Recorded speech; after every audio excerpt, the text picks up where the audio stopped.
You can use almost any note that's in the key that you're in, as long as you're not hanging out on it for too long. Yeah.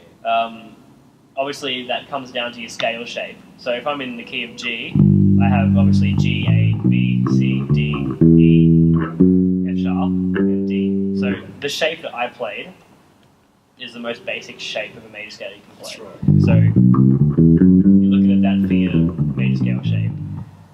You can quite easily just jump to any of those notes because it's kind of within finger reach. But I think something that's really overlooked by people trying to chuck in a bit of flavour to their bass playing is notes in the scale that are below the note that you're currently on. Like for a long time of my bass playing, I'd sit on a G and be like, okay, what notes can I play the next chord? And I'd be, but I've totally forgotten about the E and the F sharp that are below the G I'm on. Because you think scale shape and you play the notes that are in the shape that you've mentally put on your fretboard. Whereas you're never more than a half step away from the wrong note. Sure. Because there's not a whole lot of distance between notes that are in the scale and notes that aren't part of the key you're in. Yeah. So I can use that E below and that F sharp to. I reckon it adds definite body to bass playing. Just give me the whole of it from the G and then chucking in the. Yeah. So if I'm on G, if I'm just looking at my scale shape, I could do something like that, which is just all above the G and the scale shape that I was looking at on my fretboard. But I could be hanging on G, and I want to use that E and that F sharp that are below the G. So I'm not forgetting about the notes that are either side of the scale I'm looking at. I went down the E and came back up. Yeah. Just walking back up. I got 5 strings to play with here, so I got luxury. Oh, luxury. Oh, the low B. Low B is the luxury, mate. Low B, yeah. And that's too low for here. Yeah, vibrate things on the stage. Yeah, no, you're right there. C's bad enough. Yeah, and if you're looking at, you can also look at obviously the upper end of the scale as well, because I'm looking at that scale shape. I only have an octave there. Yep. But I also have everything else. The octave above and the octave above. That's if your fingers reach. I don't have very long fingers, man. Yeah, right. Yeah. To get around 5 strings, that's an effort to me to get past 10 frets. Yeah. But like I was saying before, you can change the octave during your bass line, which can kind of be a bit engaging. So if I'm on the G up here now, and I have another scale shape up here, which is the same as it was down here. So now in my head, when I'm on a G, I have the whole scale shape down here, and I have one up here as well, which both start on G. If you're done and you have that fixed in your head, that's the notes you can play, and it's up here and it's up here and it's up here, then you can start looking at scale inversions, which are shapes of the same key, but they don't start on the G. So you're in the key of G, but the shape on the fretboard isn't the shape of the G major scale. It plays the same notes, but it's in a different spot. So if I'm on the G and I'm sick of using this shape and that shape and like, I don't know, this one, the G shape everywhere for the G major scale, then I can go, I want to use all the notes that are in the key of G, but I want to start and stop at a different spot. So if I use D as an example within the key of G, then I can start on the D up here, and the shape for playing, so relative to the G, the D is the 5th chord in the key of G, and if you want to play the scale inversion, which is also known as a mode, you can start on the 5 of the chord, and the shape is exactly the same until you get to the 7th out of the 8th note, and it's flattened. So all those notes are all from the key of G, but I'm playing it starting and stopping at a different spot. So that adds lots and lots of different shapes to your fretboard, where you can play around on. So you can do a riff with a minor feel over a major chord because the notes are all still in the right spot, but you're playing a different shape that has a different feel to it. if you kind of follow what I mean there. So I'm trying to think of an example. Do you know what scaling versions are? You've done them before? We're probably playing that off and we don't even think about it. Yeah, but just food for thought when it comes to improvisation. Yeah, they're technical terms that I never knew had that name. But you just do them anyway. Yeah. You come across it. You play it long enough, don't you? You come across You stuff. definitely You go looking for stuff as well. Definitely. Yeah. You know. There was Murray, I know this is just backtracking a second, but there's something I appreciated in what you've been saying. So there's been two things that have stood out to me tonight. Is one, the obviously, I mean, keeping to the level of keeping the time with the kick. Yeah, definitely. Almost to the big exact one. rhythm. That's a big one. Yeah. Obviously, the less the drums playing, the less the bass is playing. But that one about just holding that note and then meeting your next, that was the first thing that stood out to me. But the second one was when, say for example, free worship on the G. Yep. Free worship is good. And like you were going, from the G or whatever, and then you're just like, doing to the D or whatever and back. I don't know about what you guys liked, but I actually liked it when you actually stuck on that D for maybe 3 or 4 beats instead of just doing the quick back. Yeah. Because I find it. So maybe can you just show me that? Yeah. That bit So again? you want to sit on a G for a while. So if we're in free worship on a G, then I can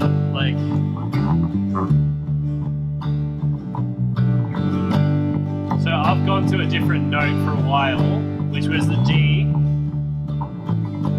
But because it's a staple note in the chord of G, It doesn't sound bad. it doesn't sound too bad.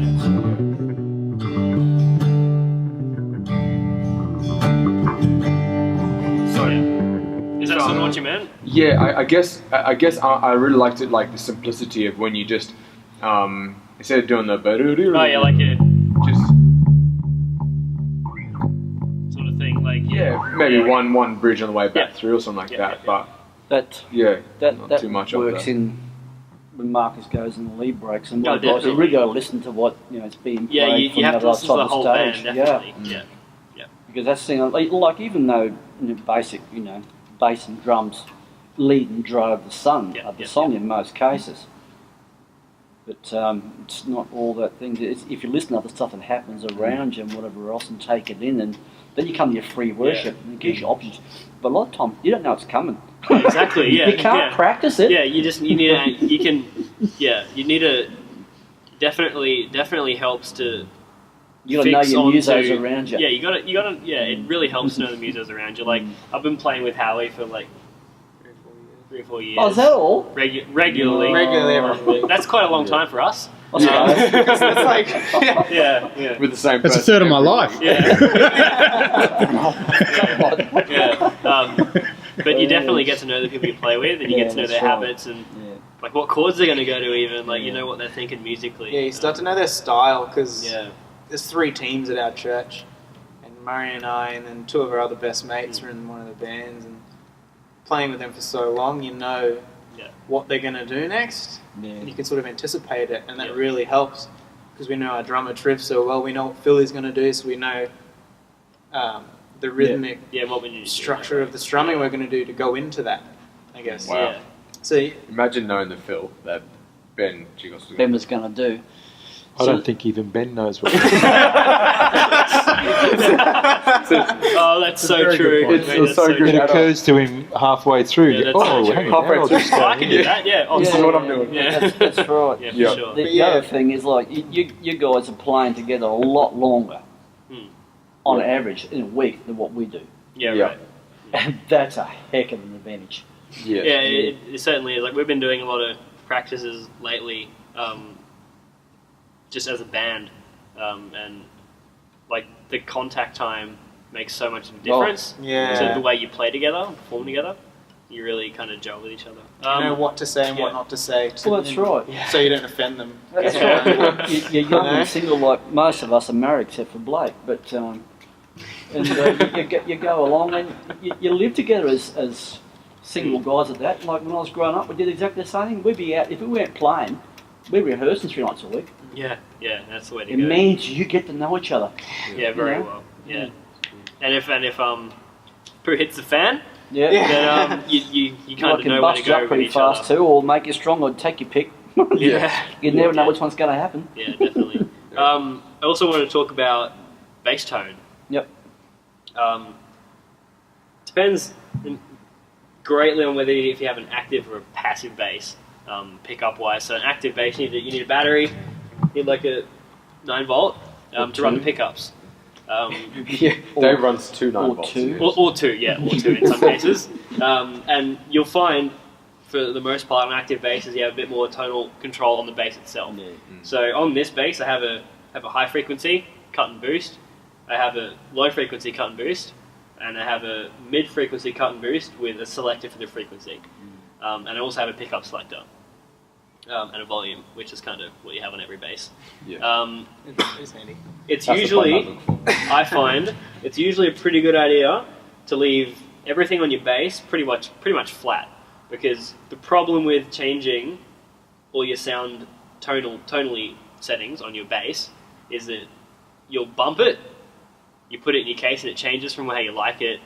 It's just a nightmare in general. Like, these don't really stay in the same place unless you're lucky. Really, you're going to hit them at some stage and they're going to change. So I usually keep everything pretty flat on my bass guitar. I find it the easiest thing to do. A blend of both pickups I find is quite suitable for praise and worship music. Like you can't with this pickup, you kind of get a twangy sort of jazz bass sound, like, which is a bit. I think it's a bit cheesy for praise and worship music. Yeah, but when you're talking about having how many other musos around you? Like 5 or 6 musos. I like to have a real deep bass. Oh yeah, for sure. That will never work on a PA. Yeah. You like the sound guy screaming at you. Yeah, well, I'm going to talk about that in a sec. Yeah, but personally, this is obviously variant, but I find that it works best with a blend from both pickups. When it comes to tone settings on an amp, it's probably where I'm going to do most of the work on getting the tone that I want. It depends on a couple of things. It depends on what kind of songs I'm going to be playing. If I'm playing worship songs that are slow and need a heavy staple bass that's going to hold everything together, I don't want a ton of high frequencies when I'm playing, because you're going to hear a lot of that, and you're going to hear a lot of really high sort of piercing stuff that you probably don't want to hear when you're just sitting out on a chord in a worship song. So if I'm aiming for that sort of sound, I'm probably going to roll off a bunch of high frequencies. I'll do it on my amp. On most amps, you'll probably find there's like a 5, 6, 7, however many band EQ, like on that one. Got 7. Yeah, and they'll usually be, the good thing about bass amps is they usually have quite useful frequencies on them. Like this, in my amp, it has 63 hertz, 150 hertz, 350 hertz, 800, 2K, and 5K, which are kind of important within the spectrum of the kind of noises your bass makes. It's probably pretty similar. They're all pretty similar. Yeah, 1, 2, 5. Yeah, like so. 50 is your fundamental tone of your bass guitar. None of the overtones, just your fundamental note is going to be around 50, depending on where you're playing. Like an E is, I can't remember the exact frequency, but a low E is somewhere between, it's like 30, somewhere between 30 and 50 hertz. But if you're boosting and cutting around 50 hertz, you're definitely looking at the core tone of your bass guitar, which is going to be coming out of the subs at the front. And it's going to hold everything down. It's going to be you can feel it in your chest and that sort of thing. That's what I like. Yeah, definitely. I agree. Like, I don't know who did this curve, but they like bass. But you've got to bear in mind that Who's in your congregation? Oh, definitely, yeah. That's it. Yeah. Something Yeah. We have a lot of people that can be old enough to be my parents. Yeah. Definitely. 100 hertz. 100 hertz is kind of a dirty middle ground between the sort of frequencies you don't want in your bass guitar and the sort of fundamental tones you do. Like 100 somewhere up around here, I'm going to be boosting. I don't really like 100 on the amp. This one has 150, which is a bit more useful. I'll probably, if it's anywhere between 100 and 200, I'll probably cut it just a little bit because it's not quite the fundamental tone I'm going to be playing on, which might be down here or up here. Just maybe cut it a few dB because it clears up your bass sound, especially because around that sort of area you're going to be starting to stand on the ground of other instruments that are playing. Like a snare, the thud of a snare drum is right around 200 hertz. So you don't want to start treading on people's territory. No, that's a big thing with it. And you don't know that amplifier. You turn that amplifier on, you'll walk out of here. Oh, yeah. No, because it's horrible. Yeah. All the speakers rattle or something rattles in definitely. there. All we basically use for is the head to get a signal back to the thing. Yeah. I love it when those big woofers fire up. Yeah, no, the subwoofers They start are to great. feel Subs it. are good fun. Yeah, That's what I care. I don't care about that much. Yeah, You know? yeah, definitely. Because my B can rattle that. Yeah. No trouble at all. Yeah. Anywhere between 250 and like 900 hertz, you're just not interested at all. Like for praise and worship music, you don't want any 250 to 800 because you're standing on vocal territory, you're standing on tom territory, you're standing on snare territory, you're standing on keyboard territory, and you just don't need it at bass guitar because you need the fundamental tone, which is the thing that rattles the sub, shakes people, you know. So I'd probably, do a bit of a cut. 250, 500, don't need any of that really. Leave it there, see how long it lasts there. Yeah, we'll see. I haven't heard the room. You so playing I don't know. Sunday? No, I'm not. Phillies. We'll walk in Sunday, see how much that changes.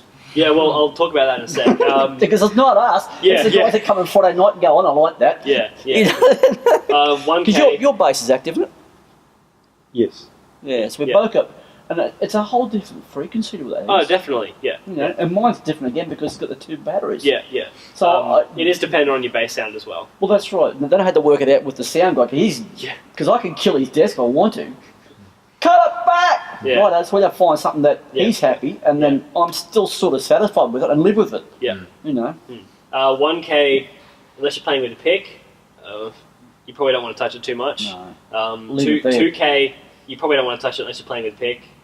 Anything above there is just a bit of air, which if you're playing praise and worship music isn't really that important. So I don't really touch EQ above 1K unless I'm playing with a pick because I need to shape the sound that sort of for the attack of a pick. I'm gonna zero that because I don't know what the room sounds like and I don't want to be judged for zero EQ most choices. of them. Don't judge me EQ choices. Well, it is. It's pretty well. It's pretty well. It is. It's not a very common phrase. Yeah. Like you said before, it's very dependent on what kind of bass guitar you have, and your pickup choice, like what pickups you have in your bass. Like if you plug a passive Fender P bass into an amp, it's going to sound totally different tonally than to an active bass. Like you'll find active basses, they have a ton more of the frequencies you don't want. Obviously, the Fender P bass is one of the most successful basses in history. It's because it sounds fantastic. Sure. The pickup's in the right spot, it sounds good, and doesn't have too many of the frequencies that people don't want. Active basses have really come in because they don't have any what's called like hot spots and cold spots on the fretboard, which means like if I'm playing a passive bass and I'm on a G and I go to the A might be a couple of dB quieter than the G because of the nature of a passive pickup. I know what you're saying. But they kind of came up with active bass because it's not a problem anymore. Like I know that every note on this bass guitar is going to be the exact same volume, and that's good. I like it. Like, I like the predictability. But the problems obviously tie in with batteries. You have to have a battery in your bass, and when you get frequencies that you probably don't want, like 250, 500, 800 sort of area. I won't talk about pick playing because you guys don't use them. Dude, seems as that is the amp we use. Yeah, right. And seems as obviously it's not that great. And we have the two of the bass guitars out of the three that we use. Yep. Is there any way we could actually plug theirs in and have Yeah. a play and listen Yeah, why to not? different EQs? Yeah, let's do it. What we do? What was I going to say? Oh yeah, pleasing a sound guy. Sound guys will instantly not like you if you turn your amp up too loud, which is the problem because I do like having bass at my feet. Bass in the back of the legs is kind of what we live for as bass guitarists. Absolutely. It's definitely what we live for as bass guitarists. I typically hear it, but yeah. Your amp settings are very dependent on what kind of room you're in and what the sound guy wants. Like you can hear it from the stage perspective. Unless you have wireless, you can walk out. But Is that fretless? Yep. I haven't played a fretted bass for 20-something years. yeah,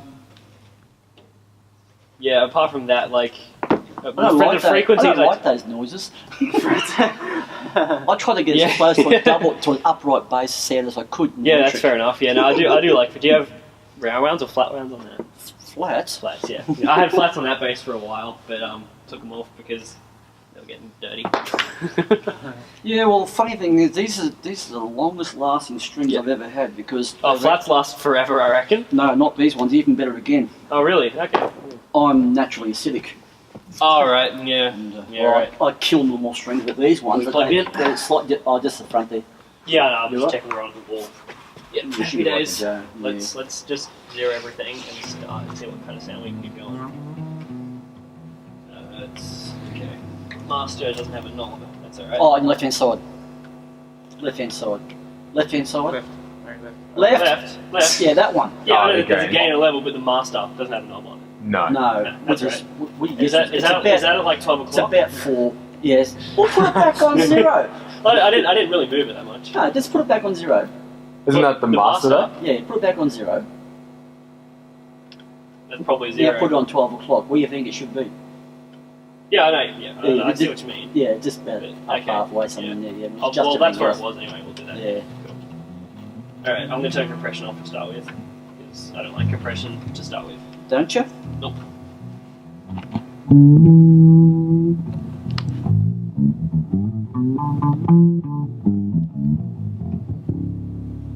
That's what kills it.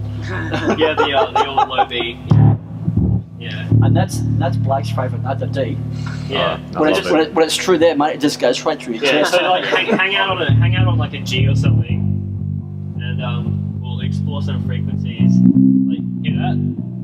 Oh, yeah. Doesn't sound good, does it? It's horrible. Yeah. So I'm gonna cut 250 completely because it sounds gross.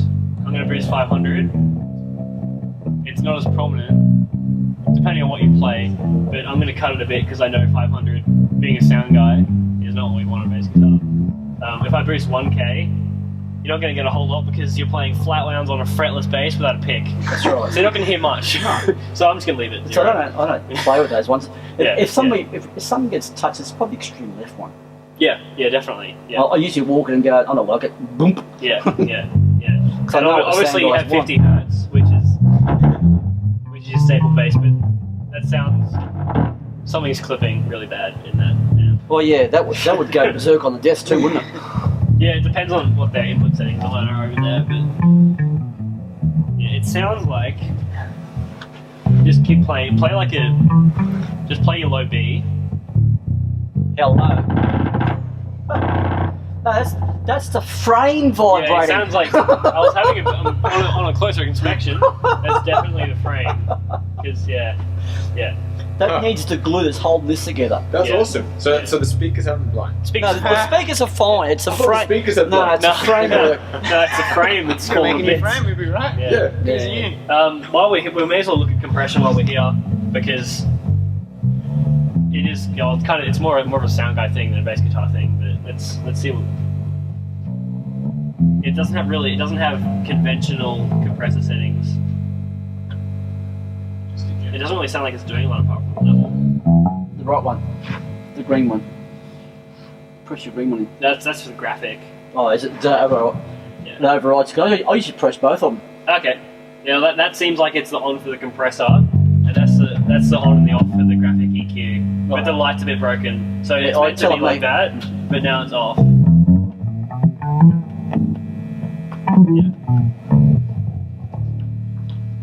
Yeah, I'm gonna forget about compression. Like I say, get above 10 frets. Me, Yeah, yeah. It's not easy for me to get about 10 frets. This has got equivalent to 24 frets. There's no way I can get up there. Yeah, no, you're right there. Yeah. Only if I do that. Yeah, yeah. Is that me or you? It's falling out. I'll just push it back in. You right? Yeah, it should be right.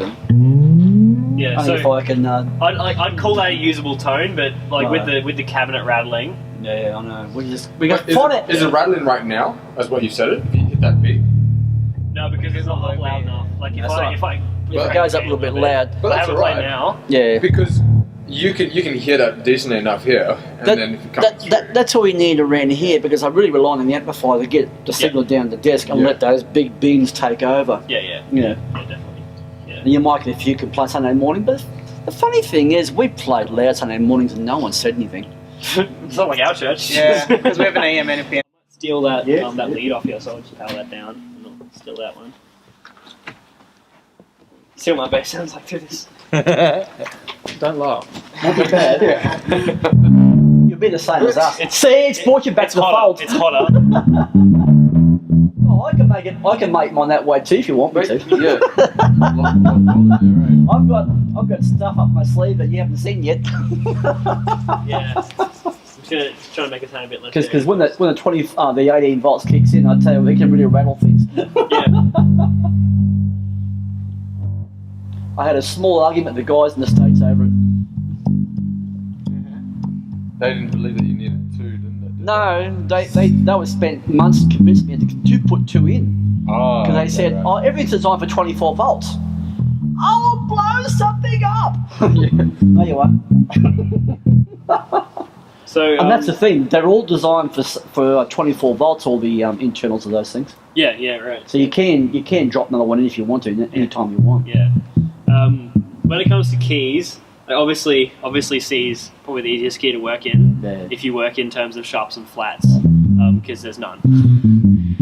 Obviously G is then the second easiest, because one sharp. But when it comes to keys that are a pain in the butt, like B flat and all that, that's it.